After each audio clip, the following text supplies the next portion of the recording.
शादी में आई चुड़ैल। अन्नपुर नाम के एक गांव में शादी चल रही होती है।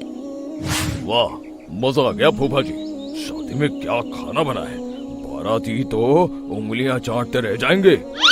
हाँ, तुमने सही कहा, पनीर की सब्जी का तो कोई जवाब ही नहीं। दूसरी तरफ पंडित जी फेरों की तैयारी कर रहे होते हैं कि तभी वहाँ एक चुड़ैल आ जाती है। अरे मर गया रे, ये चुड़ैल यहाँ क्या कर रही है? अरे दिवाकर जी, ये आपकी कौन सी रिश्तेदार है? अरे मुझे क्या पता, क्यों भाग्यवान, कहीं ये तुम्हारे मायके से तो नहीं आई है?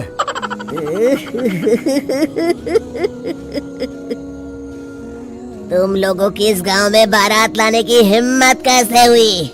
मेरे रहते इस गांव में किसी की शादी नहीं हो सकती। अब तुम लोग देखो मैं क्या करती हूँ। अरे मर गया रे, मैंने सुना है ये जबान की पक्की है। भागो रे भागो, वरना ये चुड़ैल किसी को नहीं छोड़ेगी। हाँ, तुम सही कहते हो मोहन भाई, यहाँ से भाग लेने में ही हम सबकी भलाई है। देखते ही देखते शादी के मंडप में भगदड़ मच जाती है और चुड़ैल सब कुछ उजाड़ कर रख देती है। फिर एक दिन मोहन की शादी तय हो जाती है।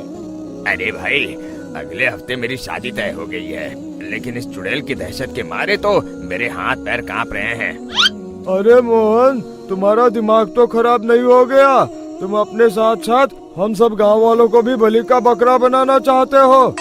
उस चुड़ैल के रहते तुमने अपनी शादी के बारे में सोच भी कैसे लिया?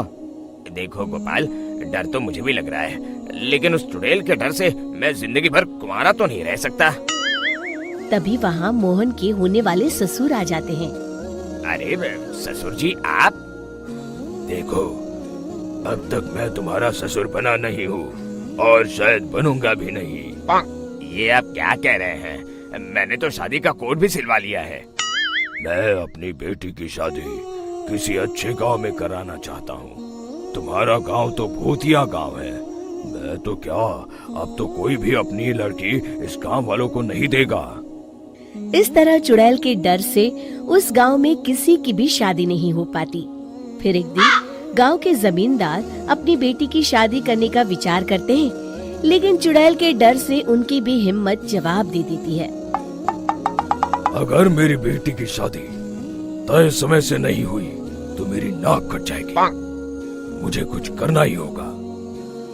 एक सलाहकार के कहने पर जमींदार काशी से एक बहुत ही नामी तांत्रिक को अपने घर बुलवाते हैं, जो भूत चुड़ैल को पकड़ने में माहिर माना जाता था।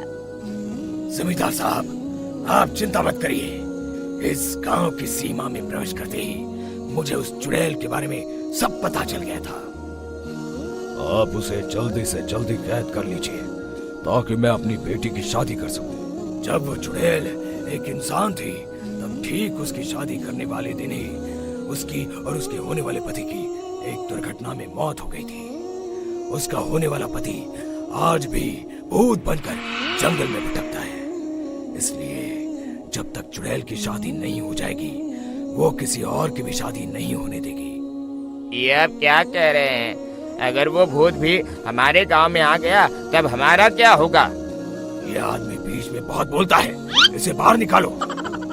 उसके बाद तांत्रिक बताते हैं कि अगर उस भूत के साथ चुड़ैल की शादी करा दी जाए तो वो चुड़ैल हमेशा हमेशा के लिए उस गांव को छोड़कर चली जाएगी। जमींदार साहब, आप अपनी बेटी की शादी की तैयारी शुरू कर दीजिए। मैं कुछ गांव वालों को अपने साथ लेकर उस भूत को ढूंढने जंगल की ओर जाता हूँ। इस तरह जमींदार निश्चित होकर अपनी बेटी की शादी करवाने लगते हैं, लेकिन तभी वहाँ चुड़ैल आ जाती है। मैंने तुम गांव वालों को समझाया था ना कि इस गांव में कभी कोई शादी नहीं करेगा। लगता है तुम लोग मुझे हल्के में ले रहे हो। चुड़ैल जमींदार की बेटी को उठा लेती है।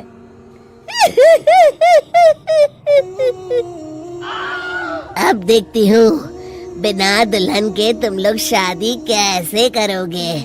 मैं इसे अपने साथ ले जा रही हूँ। छोड़ मुझे, पिताजी, मुझे बचाइए। अरे कोई मेरी बेटी को बचाओ। तभी तांत्रिक उस भूत को लेकर वहाँ पहुँचता है। अरे भाग्यवान, रुको, इन मासूमों को परेशान मत करो, मैं आ गया हूँ, अब तुम मेरे साथ चलो। चुड़ैल बहुत खुश हो जाती है। आप आ गए, चलिए अब हम मंदिर में चलकर शादी कर लेते हैं। अरे अरे अरे अरे, ये क्या कह रही हो? मंदिर में जाके दोबारा मरना है क्या? चलो, आज से हम जंगल में रहेंगे। चुड़ैल चली गई, अब मेरी शादी हो जाएगी। इस तरह सभी गांव वाले खुशी से झूमने लगते हैं।